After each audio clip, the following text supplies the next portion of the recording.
Right breaking చూస్తున్నాం.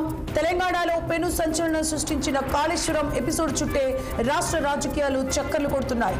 నిన్న PC Ghosh commission ముందు మాజీ ఆర్థిక మంత్రి బీజేపీ ఎంపీ ఈటెల రాజేందర్ విచారణకు హాజరై వాంగ్మూలం ఇచ్చారు. కమిషన్ అడిగిన ప్రశ్నలన్నిటికీ సమాధానాలు చేశారు.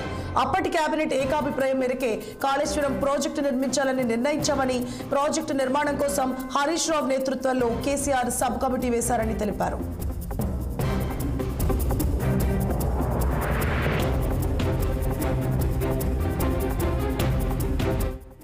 ఇదిలా ఉంటే ఇవాళ కాళేశ్వరంపై కాంగ్రెస్ ప్రభుత్వం దుష్ప్రచారాన్ని తిప్పికొట్టేందుకు తెలంగాణ భవన్ లో పవర్ పాయింట్ ప్రెజెంటేషన్ ఇవ్వనున్నారు. దీనికి బీఆర్ఎస్ వర్కింగ్ ప్రెసిడెంట్ కేటీఆర్, మాజీ మంత్రులు, ప్రజాప్రతినిధులు హాజరవుతారు. అలాగే ఈ నెల 9న కాళేశ్వరం కమిషన్ ముందు హరీష్ రావు హాజరవుతారు. అదేవిధంగా ఈ నెల 11న మాజీ సీఎం కేసీఆర్ కమిషన్ ముందు హాజరై తన స్టేట్మెంట్ ఇవ్వనున్నారు. ఒక్క నోటీస్కే కేసీఆర్ ఆగమనం అవుతున్నారని సీఎం రేవంత్ రెడ్డి వ్యాఖ్యలు చర్చనీయాంశమయ్యాయి. కేసీఆర్ ఏజెంట్ లాగా ఈటెల రాజేందర్ మాట్లాడారని పీసీసీ చీఫ్ మహేష్ కుమార్ గౌడ్, మాజీ ఎమ్మెల్యే జగ్గారెడ్డి విమర్శలు గుప్పించారు.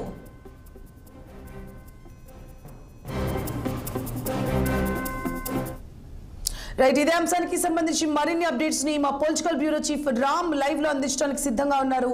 రామ్, ప్రస్తుతం రాష్ట్రంలో కాళేశ్వరం చుట్టూ రాజకీయాలు నడుస్తూ ఉన్నాయి. మొత్తం కూడా అన్ని పార్టీల్లోనూ కాళేశ్వరం ప్రాజెక్టు విషయంపైనే పెద్ద ఎత్తున చర్చ జరుగుతూ ఉంది. ఒక పార్టీపై ఇంకో పార్టీ నేతలు ఆరోపించుకోవడం, విమర్శలు చేసుకోవడం తప్ప ఇంకొక వేరే విషయం పైన కూడా పెద్ద చర్చ జరగట్లేదు. నిన్న అయితే ప్రస్తుతం బీజేపీ మల్కాజ్గిరి ఎంపీ, మాజీ ఆర్థిక శాఖ మంత్రి ఈటెల రాజేందర్ కాళేశ్వరం కమిషన్ ముందు బహిరంగ విచారణకు హాజరయ్యారు. అనేక ప్రశ్నలకు ఆయన సమాధానాలు ఇవ్వడం జరిగింది. అనంతరం మీడియాతో కూడా మాట్లాడుతూ ఆయన అనేక విషయాలపైన కూడా స్పందిస్తూ ఆయన మాట్లాడడం జరిగింది.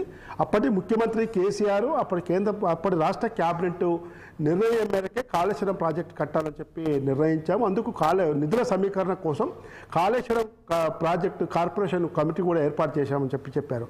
దాంతోపాటు అప్పటి ముఖ్యమంత్రి కేసీఆర్ దానిపైన మంత్రివర్గ ఉపసంఘం కూడా నియమించారు.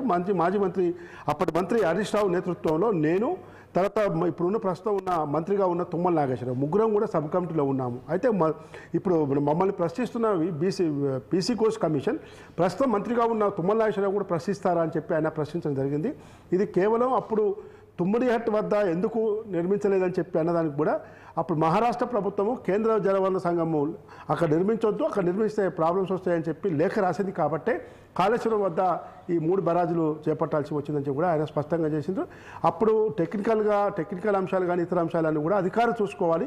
మేము ప్రభుత్వంలో ఉన్న వాళ్ళం, మంత్రులము, మా నిర్ణయాలు అమలు చేయాల్సిన బాధ్యత కానీ ఏ విధంగా అమలు చేస్తే బాగుంటుంది అనేది టెక్నికల్గా ఇతర వచ్చే సమస్యలు అవన్నీ కూడా అధికారుల బాధ్యత. కాబట్టి మేము అప్పుడు ప్రాజెక్ట్ కట్టాలని క్యాబినెట్ నిర్ణయించింది. కాబట్టి మేము చేశామని చెప్పి చెప్తా ఉంది. అయితే ఈ నేపథ్యంలోనే ఇవాళ కాళేశ్వరం ప్రాజెక్టు పైన ఈరోజు కాంగ్రెస్ పార్టీ ప్రభుత్వం, కాంగ్రెస్ పార్టీ నేతలు, ముఖ్యమంత్రి రేవంత్ రెడ్డితో సహా ఇతర మంత్రులందరూ కూడా, ఇరిగేషన్ శాఖ మంత్రి ఉత్తమ్ కుమార్తో పాటు ఇతర మంత్రులందరూ కూడా బీఆర్ఎస్ హయాంలో అత్యంత ప్రతిష్టాత్మకంగా చేపట్టిన కాళేశ్వరం ప్రాజెక్టులోని మేడిగడ్డ, అన్నారం, సుందిల్లా ఈ 3 బరాజుల విషయంలో కూడా కూలేశ్వరం ప్రాజెక్ట్ అని చెప్పి కాంగ్రెస్ పార్టీ దుష్ప్రచారం చేస్తూ ఉంది. ఈ నేపథ్యంలోనే ప్రజలకు వాస్తవాలు వివరించేందుకు మరికాసేపట్లో తెలంగాణ భవన్లో అప్పటి ఇరిగేషన్ శాఖ మంత్రి, ప్రస్తుత మాజీ మంత్రి హరీష్ రావు తెలంగాణ భవన్లో పవర్ పాయింట్ ప్రజెంటేషన్ కూడా చేస్తూ ఉన్నారు. దీనికి పార్టీ వర్కింగ్ ప్రెసిడెంట్ కేటీఆర్తో పాటు పలువురు మాజీ మంత్రులు, ఎమ్మెల్యే, ఎమ్మెల్సీలు కూడా పెద్ద ఎత్తున హాజరవుతున్నారు.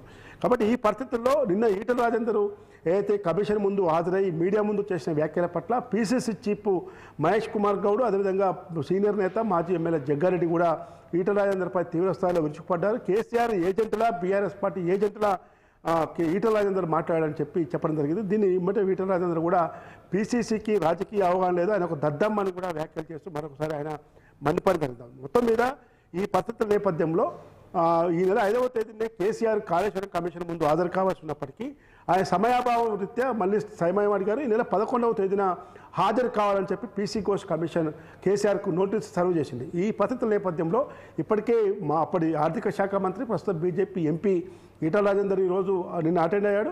రేపు 9వ తేదీన మాజీ మంత్రి హరీష్ రావు కమిషన్ ముందు హాజరవుతున్నారు. 11వ తేదీన మాజీ ముఖ్యమంత్రి కేసీఆర్ హాజరవుతారా లేదనేది ఇంత స్పష్టత లేదు. కేవలం తన అడ్వకేట్ ద్వారా వివరణ ఇచ్చి పంపిస్తారని కూడా తెలుస్తూ ఉంది. వైపు పవర్ ప్రాజెక్టు విషయంలో కూడా కమిషన్ వేసింది. ఆ కమిషను నివేదిక కూడా ఇప్పటికే ప్రభుత్వం దగ్గర సిద్ధంగా ఉంది. ఇప్పటికే కాళేశ్వరం కమిషన్ విషయంలో ప్రభుత్వానికి విజిలెన్స్ నివేదిక కూడా వచ్చింది. సంబంధిత అధికారులపై క్రిమినల్ చర్యలు తీసుకోవాలి, కొంతమందికి ఫైనాన్షియల్గా ఫైన్ రూపంలో కూడా చెల్లించాలని చెప్పి నివేదిక వచ్చింది. ఓవైపు NDSA నివేదిక కూడా వచ్చింది. ఈ 2 నివేదికలు వచ్చి ఓవైపు ప్రభుత్వం దగ్గర ఉన్న నేపథ్యంలో ఇంకా జూలై 31వ తేదీలోపు కాళేశ్వరం కమిషన్ నివేదిక కూడా ప్రభుత్వానికి సమర్పిస్తారు. అప్పుడు చర్యలు ఏ విధంగా ఉంటాయి, ఏ విధమైన యాక్షన్ ఉంటుంది అనేది మాత్రం చెప్పాలి. ముఖ్యమంత్రి రేవంత్ రెడ్డి కూడా కాళేశ్వరం కమిషన్ విషయంలో కేసీఆర్కి ఇచ్చిన నోటీసులపైన కూడా తీవ్రస్థాయిలో మండిపడ్డాడు.